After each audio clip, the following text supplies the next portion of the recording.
Amazon FBA as a site is great. It has loads of little tools that you can use to keep track of where you're up to and how much sales revenue you've generated. But one thing it doesn't do very well is help you look at your total profit and loss. There's tools that allow you to manage your inventory, manage your prices, do loads of automation and see your whole stock and profit and loss there. But these do all cost money, and for someone, if you're like me, who's running Amazon FBA on a really strict budget, trying to slowly increase it as I go along, you don't really want to have them expenses going out your account straight away. So what I'm going to show you today is the free spreadsheet that I've been using. It's also one you'll have seen in my past few Amazon FBA videos, and it is completely free for you guys to download over on my website. So let's get into how you use it. First of all, I'm going to show you where you can download it. If you just come over to my website, which is always in the description of my videos, if not, it's just my channel name, and all you need to do is head over to spreadsheets. I've got a few different spreadsheets that I use quite often, and I always show them in videos. So for example, I've got my Betfair trading spreadsheet, I've got my money tracker spreadsheet where I keep track of how much money I've made every month and how the income is, and then we've got the Amazon FBA spreadsheet. All you need to do is hit that download button and you'll get this nice little clean spreadsheet here. Now you might think to yourself, this doesn't look anything like your spreadsheet over here.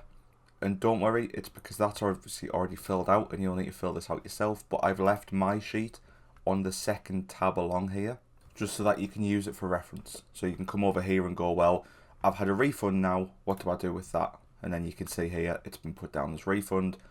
I put a minus £9.80, one quantity, and so on. And then you'll be able to just look over at this to see what I did when something happened and be able to use that in the same way. Now, there is two very simple rules. Don't worry about the errors over here. That is just because there is no data in the table yet. And then the second one is, whenever you've put something new into the table, all you need to do is scroll across to the right hand side. You'll see these two tables here. Click on either of them, go to pivot table analysis, and then just press refresh all over here.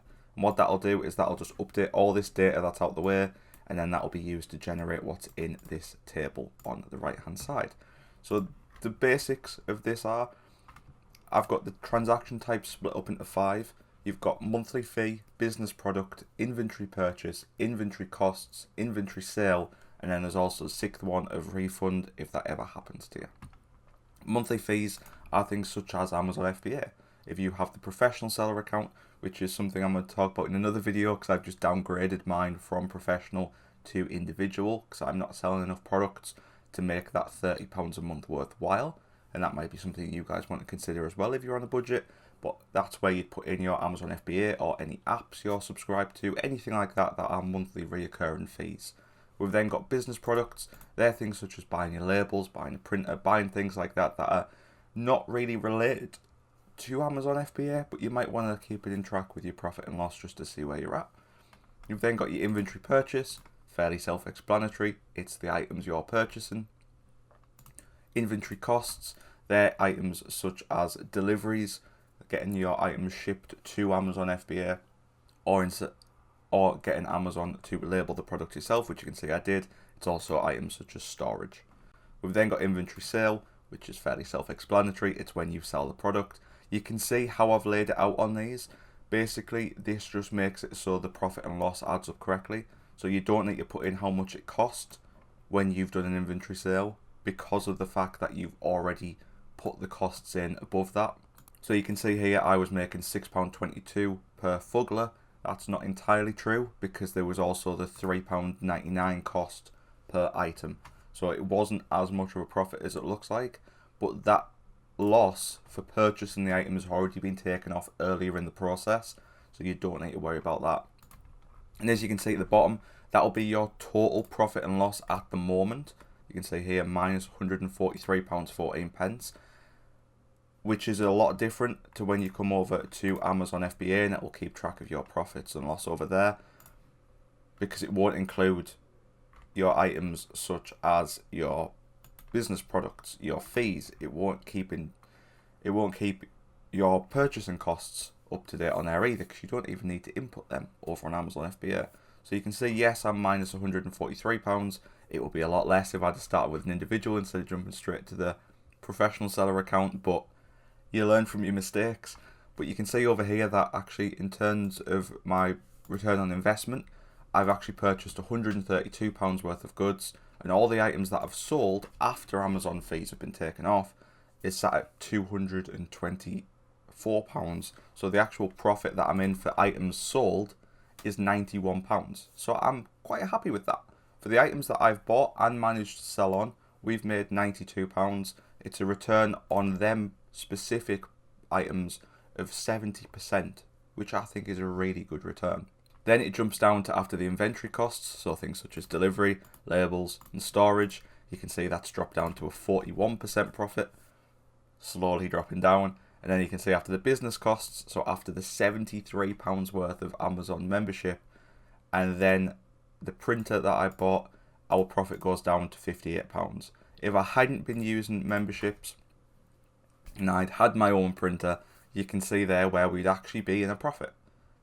Only £30 odd profit, but we'd still be in a profit, which isn't bad for my first few months of trying Amazon FBA. Now when you scroll over here onto the right hand side, this is where you can keep track of your inventory.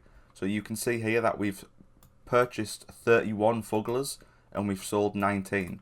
So if you want to, you can start to do your own tables and do your own calculations and work out how many items you've got left here without even needing to head over to Amazon FBA.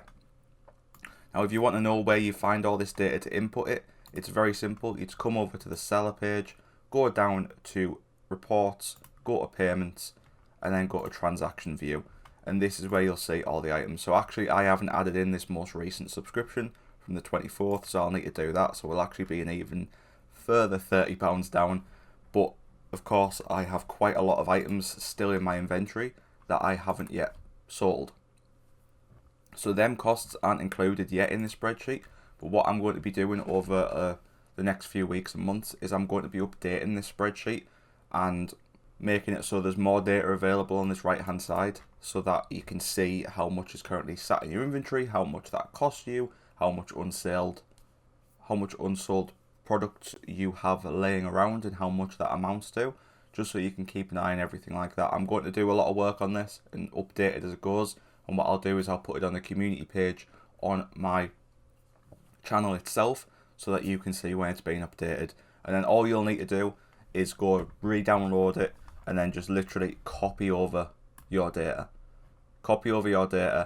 and then paste it into the new table, and it will just update nice and fresh for you. So hopefully you enjoy using this. I've just had a few comments asking how I use my spreadsheet and how it works, so hopefully this helps you out. Hopefully it allows you to keep better track of your profit and loss, and hopefully you might have learnt the same mistake as I did and gone straight in with a professional, when in reality you're only selling about 6 to 7 items a month, so you don't really need a professional account. But I'm going to have another little short video coming up soon about which one of them to choose depending on what type of account you're running. So hopefully you've enjoyed. Let me know in the comments what other videos you want to see in regards to Amazon FBA and Amazon FBM, and I will get them made for you and see you next time.